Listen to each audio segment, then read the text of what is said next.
How to log out of Gmail on your Android phone. Hi everyone, welcome back to our channel. I am Bimal from App Guide. In today's guide video, I will show you the way on how you can actually log out of Gmail app on Android. But before we get started with the video, if you are new to our channel, make sure to leave a like and hit the subscribe button. And without any further ado or delay, let us get started with today's video.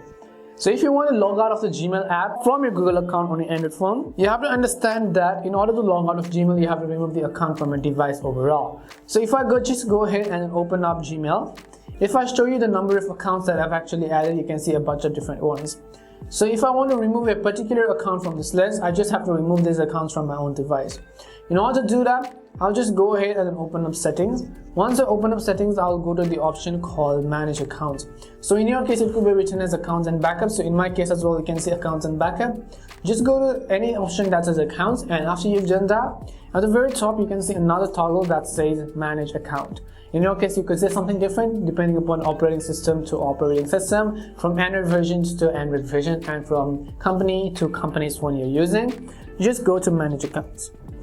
Once you go to manage accounts, you'll see a list of all the accounts that you've added on your device. If you want to log out of a particular app or a particular account on Gmail app, you just have to go ahead and select that particular Gmail. Let's say I want to log out of this, I will simply remove account and I'll tap on remove account button. And as soon as I've done that, I'll just come back to Gmail, and this time you can see one of the accounts is actually missing. Previously I had 4, now it's only 1. And similarly, you can repeat the process for all the other Gmail accounts or Outlook or any other account you've added to your Gmail app. And hopefully this video answered the question as to how you can remove Gmail accounts and log out from Android. We hope the video was really helpful, and if it did help you, make sure to leave a like and subscribe to the channel. If you have any more questions, queries or doubts, simply also make sure to leave them down. Thank you very much for watching to the end of this tutorial, and see you soon in our next video.